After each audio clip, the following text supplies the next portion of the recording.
Helping our children think of themselves as being called to sainthood is a big part of our mission as Catholic homeschoolers. Today's guests, author Lisa Hendey and illustrator Katie Broussard, are here to talk about their love of the saints and their glorious new children's book, I'm a Saint in the Making. Welcome to Homeschooling Saints, the podcast that helps you create the homeschool you love for the people you love. Our host is Lisa Mladinich, a Catholic life coach, TV host, best-selling author, and an instructor at Homeschool Connections. Hello and welcome. I'm Lisa Mladinich, your host. And today we're talking with Lisa Hendey and Katie Broussard about their new book, I'm a Saint in the Making. Author Lisa M. Hendey is the founder of CatholicMom.com and a best-selling author.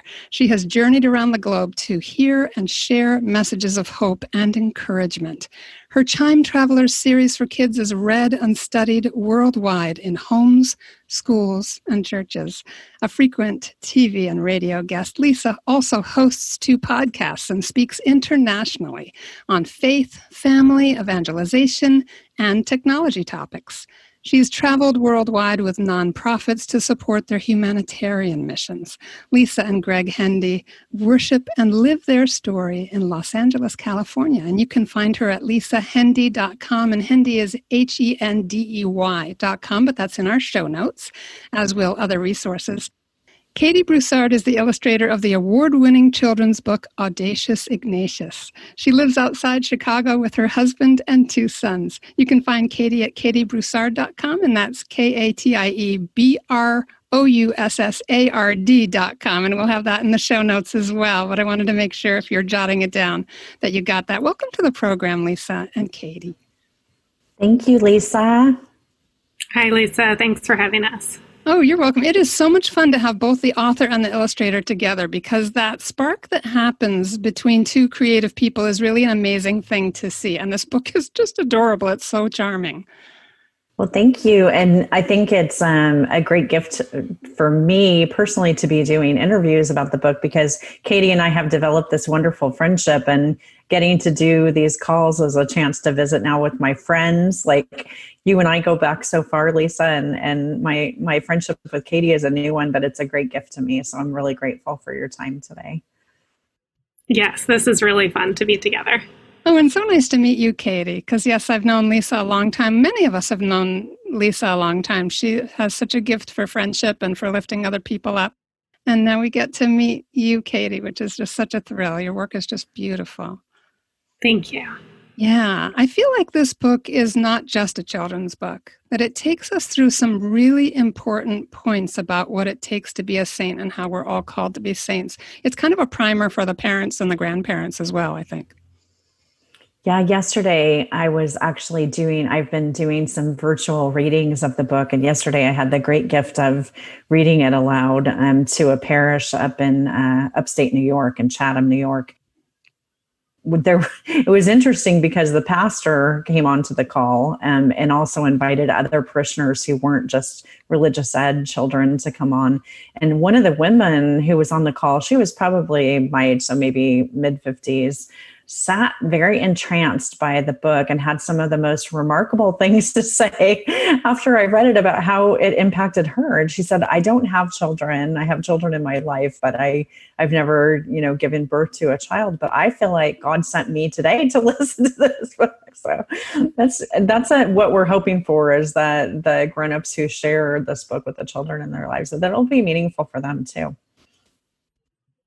And that they can really enjoy it together. And I think it really sparks a lot of conversation kind of back and forth between the generations as well, which is really special. Yeah, you look for that. And I feel like when you do something that's really simple, because we all have gaps in our training and our formation, it ends up just filling in the gap for somebody and being a bridge.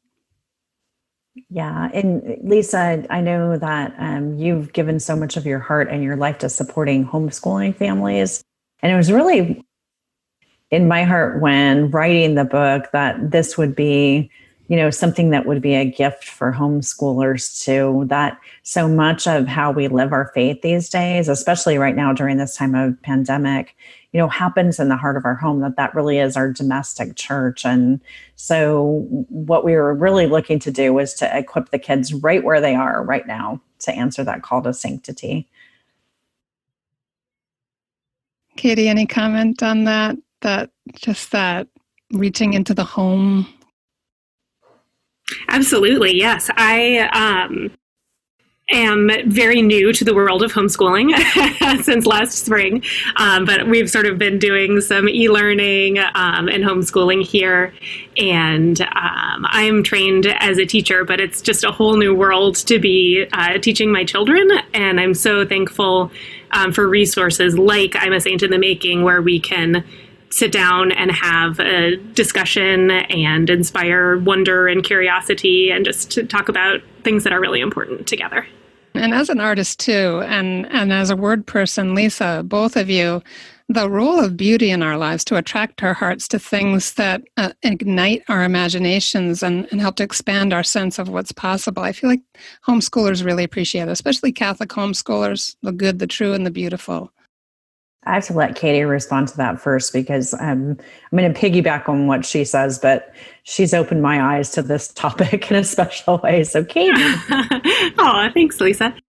Yeah, no, I was thinking about the other day, I was talking to my spiritual director about the practice of Visio Divina and just what a different experience it is to enter in to a passage of scripture or the life of a saint through an image. Lectio Divina is also a wonderful practice, but sometimes it sort of engages a different part of your imagination when there are no words. And just thinking about how that takes place with my children. A lot of times, Visio Divina doesn't mean, we're all sitting silently and moving through these very prescribed steps together. A lot of times it means we're just looking at a cool image that we're all interested in that's related to our faith and kind of asking questions and talking about it and digging into it that way. And so it's great to have beautiful images to inspire us in that area. I've never really thought of myself as an artist. I definitely, ask me to draw something and it will look like a stick figure, possibly with frizzy hair. This is the only kind I know how to draw. But watching how Katie interacts with the world around her has been very inspirational for me over the last year. And to see not only the work that she does in the book, but I follow her on Instagram, which everyone should do if you're not already following her. And she so often paints, and sometimes it's a planned painting session, but sometimes it's a very spontaneous thing. Katie had some post the other day where she was teaching her children, I think about maybe animals. And I had so much fun just looking at, how the three of them, interacted on this piece of paper and how it spoke to my heart. And I find myself with my phone, capturing these moments of beauty around me. But I'm after, spending time with Katie, one of my hopes for 2021 is some kind of art lessons to tap into a side of myself that I haven't used before. So. Wow, I'm so excited to hear you say that, Lisa. That's really cool. I think that when we do, if I can just kind of keep going on this topic, I could talk about this all day. But I think when we do tap into that creative part of ourselves, there's really something special that happens. And I think God can speak to us and work through us in special ways when we're using our creativity. I mean, just look at the writing that you do. You already know this, but I think sometimes exploring a new area of creativity as well can be just being a beginner in something and kind of seeing what it's like to express yourself in a different way can be really interesting. Yeah, and I feel like John Paul II in his letter to artists from 1999 said that God speaks his creation through that creative impulse. And so the fact that Lisa's now been attracted to this whole new area of exploration. Yeah, I mean, I really want to talk about the book itself, but let's just take a little side trip into that creative pursuit as a pathway to sanctity and how that can really be a kind of a tool of evangelization with our children as well. Well, Lisa, I keep going back to, how I initially met you. And it was through these beautiful works of acting that you were putting together, these scripts that you created, and, inviting children into, acting out dramatic presentations that shared the faith. And, your gifts over the last several years have flourished so beautifully, but it's like that heart of a creative within you has taken so many different paths and has led you into so many different things. And I never formally homeschooled my children.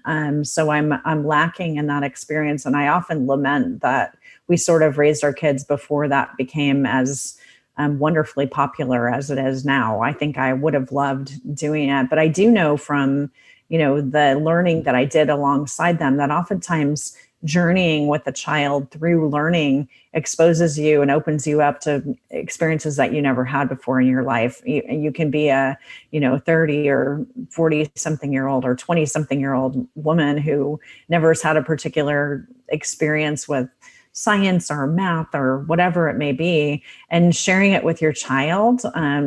You may think you're doing it for them, but you actually derive so much of the joy yourself, I think, out of that learning. So, I mean, my kids were into things that one of them was a huge Civil War era buff. And, we traveled with him to take him to places that I never would have desired to go see myself, but then visiting it and seeing it through his eyes, but experiencing it myself for the first time was so amazing. And I hope that, what we've created with the book will be that same type of a thing for a mom or dad who hasn't actually known a particular saint, that discovering them right through the prism of your kids' eyes will really bless you too.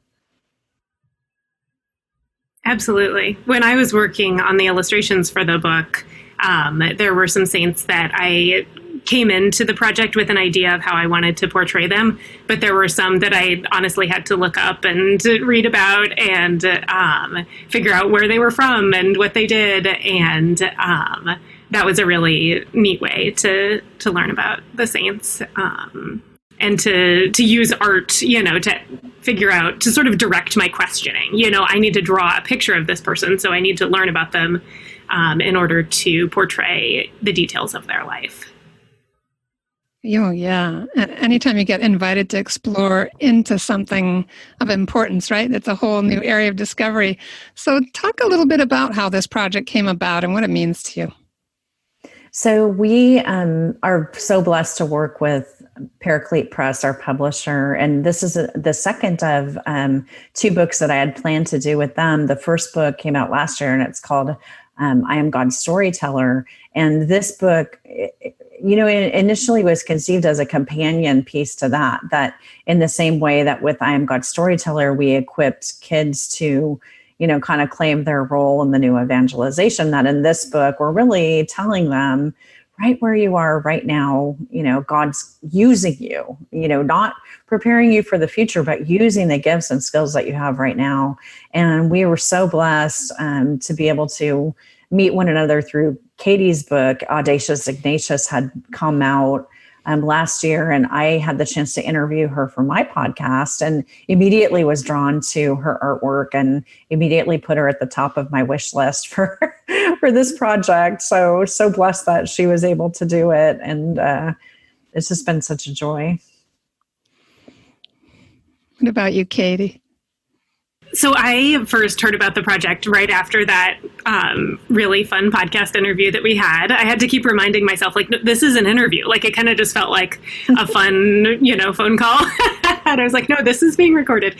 And we just really had a connection during that conversation. And so then Lisa's editor reached out to me shortly afterwards and told me about the book project and asked for some sample sketches and sent me the manuscript to read over. And I was really excited about it. So. And Lisa, I know that you've done work before that involves, creative endeavors being blent into it. Like, so it's so thrilling as an author to take, the words that you've created, but then to see them in the context of something so much bigger than what you dreamed it could be. And so it's just such a gift now to look at the book and, to see how people react to it, to see these children that I was reading it to over Zoom yesterday, the things that they noticed on the pages and just how they interface with it. It brings such delight. It's really wonderful.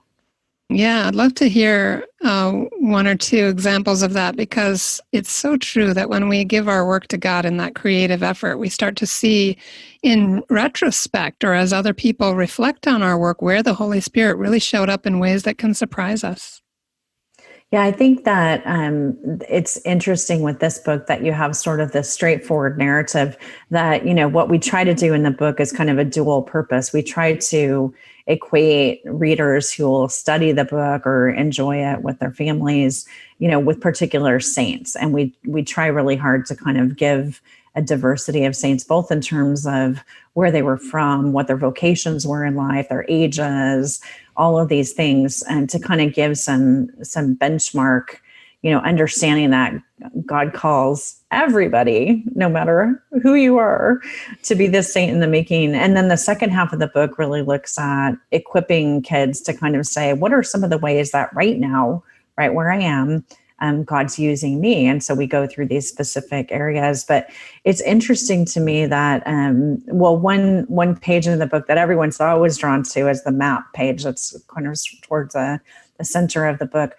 But children have a way of noticing little details. And so when I was doing the Q&A yesterday, they were asking me, like, who is the saint on XYZ page? Or what's this statue? Or, it's just so cute to see their curiosity firing. They notice everything. Yeah. Yeah, it is fun. It's just to see what they spark to. And it makes you see things with fresh eyes. It goes back to what you were saying about learning through our children's eyes, like going to places that your child was excited about with the Civil War, or noticing that little detail on the page. And one thing that one of the catechists who was with us on the call yesterday, I keep going back to that because it was just the most recent example of, and this, Lisa, that when you're an author, it's often a very solitary pursuit. You don't, unless you're out speaking, which none of us are doing these days, you're not often, in direct contact with your readers. And so to have the experience of reading a children's book aloud and have them immediately, give you that feedback that you so desire. But one of the catechists was telling me that she plans, after they've read the book now, to take the students to the parish and to stand in front of each of the windows, the stained glass windows, and to give teaching lessons, right there in the church in front of the windows. That she said, I've been sitting in this church for years, and I never really thought about doing that until I saw your book. Katie's got an illustration in the book that's absolutely beautiful that features stained glass windows. And I think how many of us sit in our churches week after week and have these treasures of the faith all around us and don't necessarily realize there's a story behind that statue or a story behind that window. It's, these living monuments that are all around us that too often we don't engage with. Oh, that's so cool. I love that idea. That's really fun. I noticed that particular illustration as well. It's absolutely gorgeous. Why don't each of you just say a little bit about how the saints have been important to you? Katie, I'm going to let you go first since I've been talking so much. Well, I was just thinking as you were saying, just generally about the saints, my kids are really interested in Greek mythology right now. So we've been reading a ton of Greek myths. They just cannot get enough. They are obsessed with ancient Greece rather.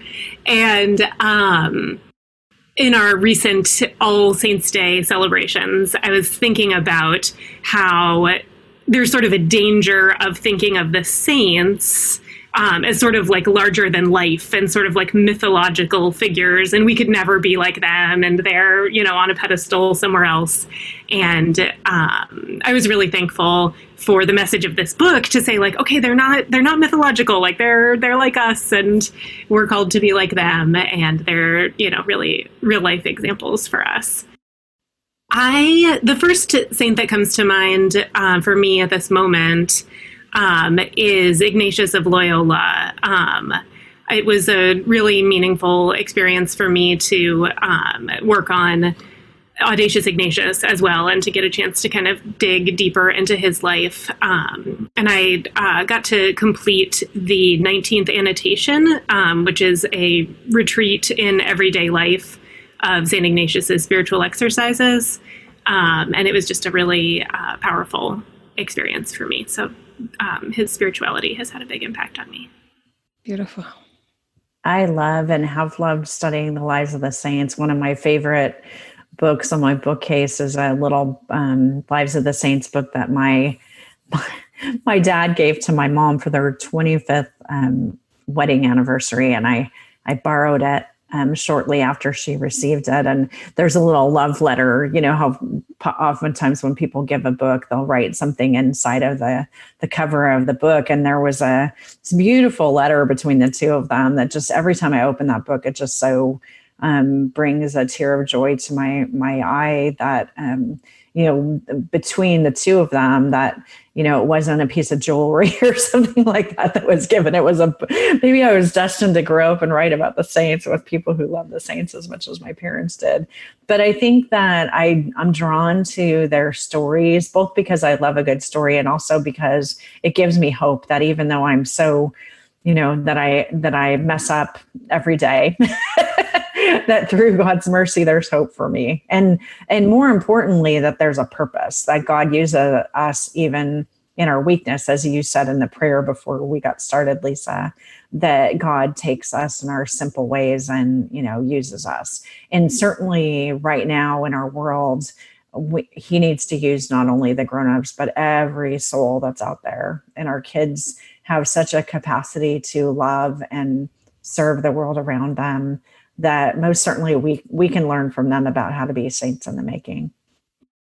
Yeah, and the book starts right off with talking about being on a mission, and there's so many really beautiful and accessible examples of the ordinary heroism of our everyday lives and how we can live that out. Say a little bit about how that awareness of the lives of the saints can help children to be more engaged at home, in the community, as leaders.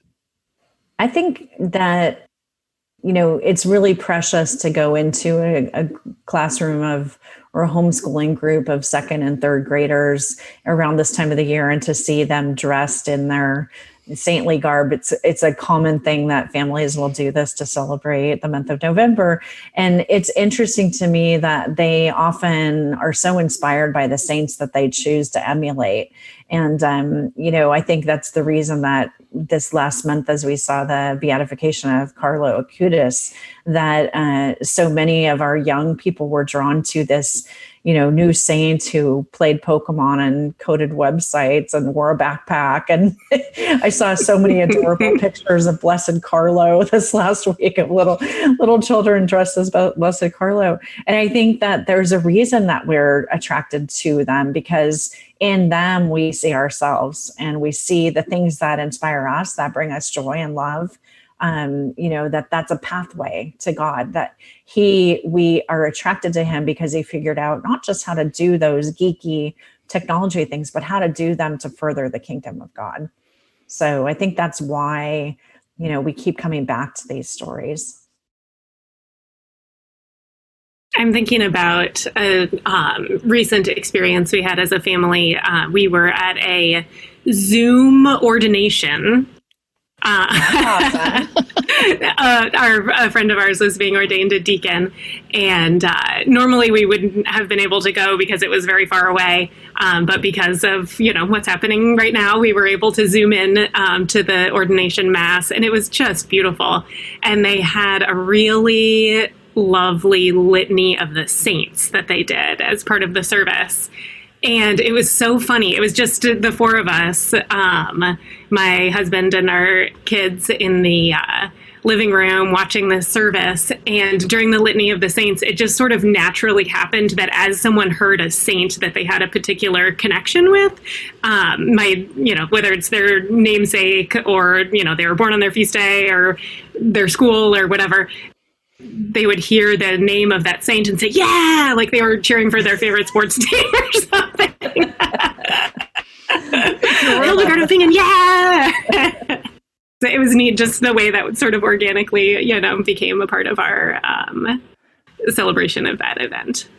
Oh, wow. And there's so much, I love that. I mean, that connection, the way we're making connections. I attended a virtual confirmation as well. Yes. I feel like we're using technology in so many creative ways that anytime something's taken away, the Holy Spirit will help us to capitalize on it, to innovate, and to find that new way to consecrate something to the Lord's use. Would you say a little about how, you talked about meeting with some children yesterday, Lisa and Katie, about this beautiful opportunity to be at an ordination. How about your message about the saints with children? How are you using technology?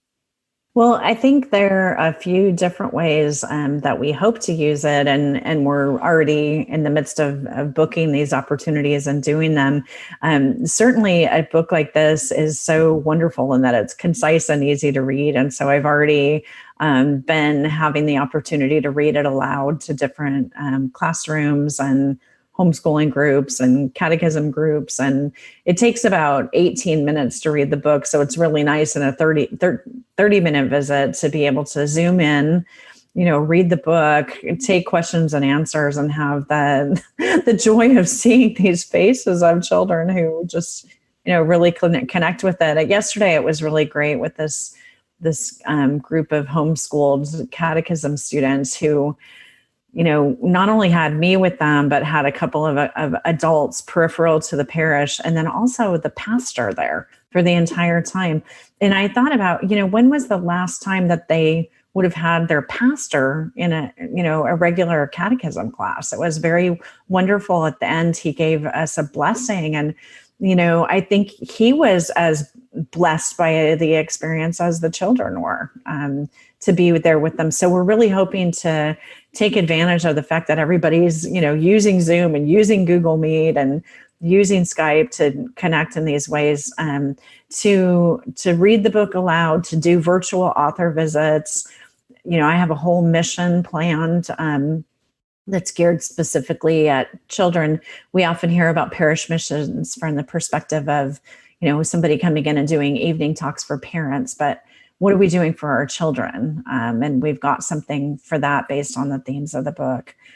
So we're hoping to use it. Katie can talk a little bit about an upcoming visit that we have with the school in Sacramento. And she's certainly homeschooling right now with, it's their third and first grade, right, Katie? Mm-hmm. Yeah, first and third. You're right there.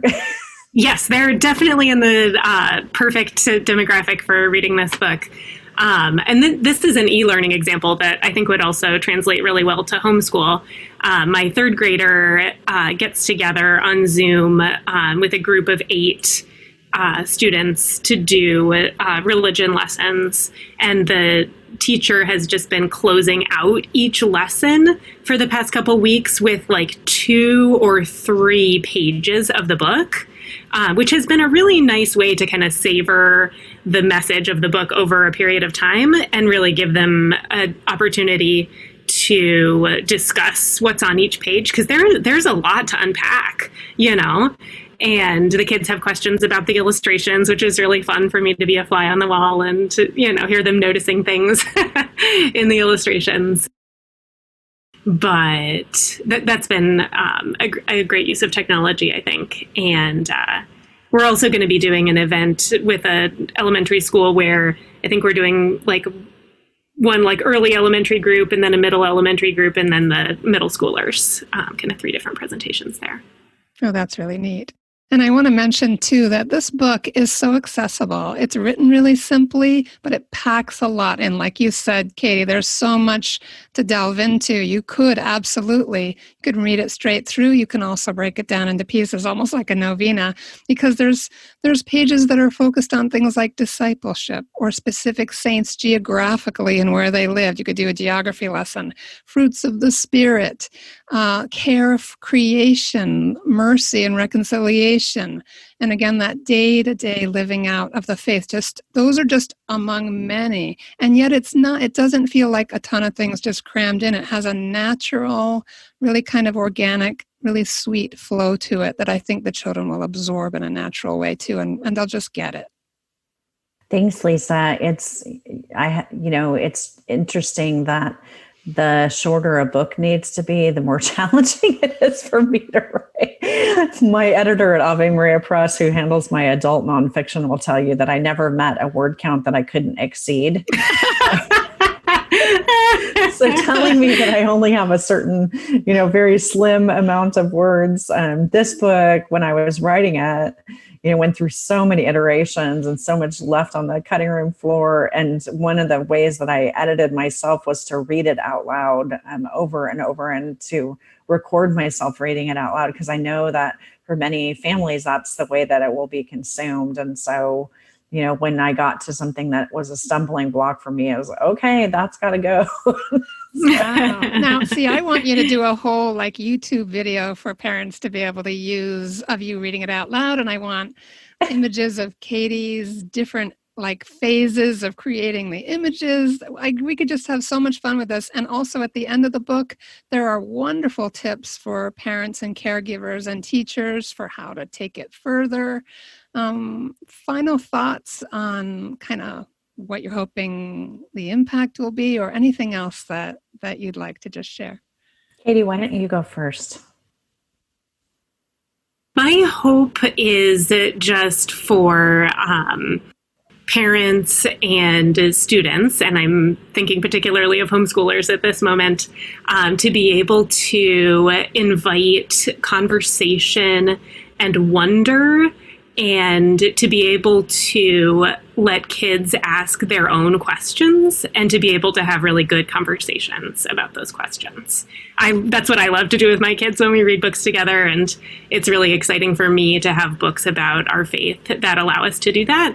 And so that is my prayer for homeschooling families as well. And kids ask amazing questions. I remember. Oh my gosh, it's incredible. About heaven or something, or maybe we were talking about what to have for dinner, and my daughter was probably 6 or 7 and said, "Mommy, do we take our voices to heaven?" Amazing. I've been thinking about that ever since. What the children will come up with can really kind of shock you into a more awake place about how God may be speaking into their souls. Yes. There was a reading from the Book of Revelation on Sunday at Mass, and the questions after that reading were went beyond my knowledge of the Book of Revelation.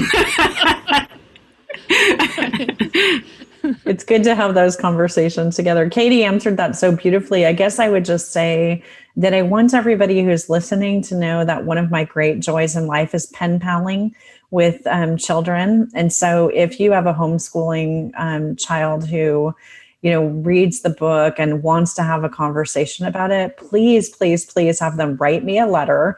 I promise you that I always write back. I have a few children that I've been writing with now since the launch of Chime Travelers, which was 5 years ago. And so these conversations and writing are such a gift to me. And I love my pen pal. So if you have somebody who wants a pen pal, just, my address is at my website, or you can send me an email to lisahendey@gmail.com. If you have a homeschooling co-op or group that you'd like to have the book read to, please, please, please reach out. I would love to have the opportunity to share with your students, because I think I benefit from this more than they do. So please don't be shy about reaching out. And I just want to say thank you to you, Lisa, because you've created this beautiful forum for people to bring, our gifts to the knowledge of the families that you're serving. And I'm just so grateful for how God's using you to reach out to so many people. Thank you. It's an honor, and it's really such a joy.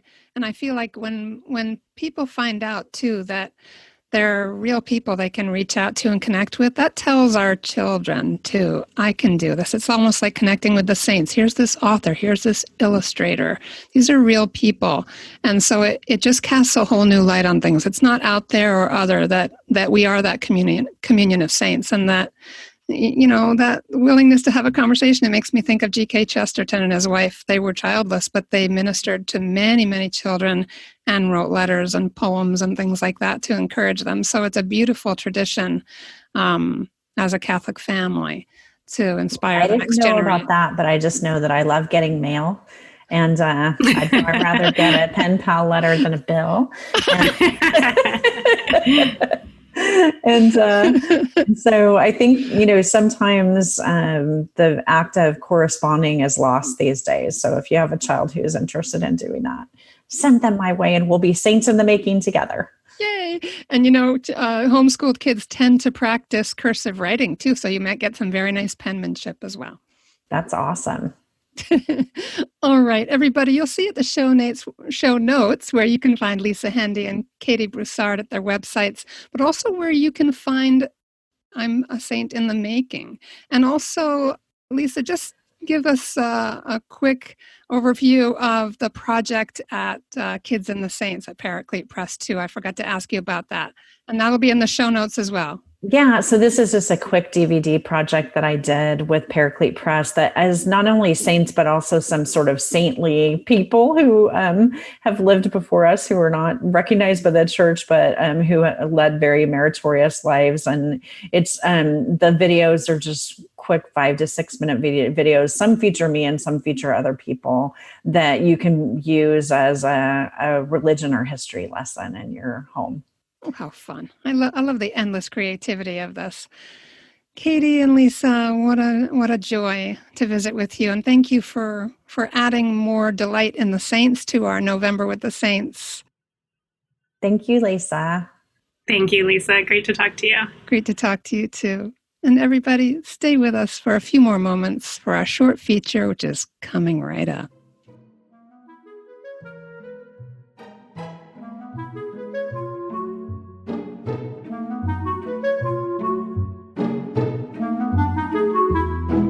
Hi, everyone. Welcome to another episode from Ideal to Real. My name is Chantal Howard, and I'm excited to have you here with me as we unpack holy pipe dreams, making them more accessible, and especially for those of you that are hard at work in the homeschooling realm.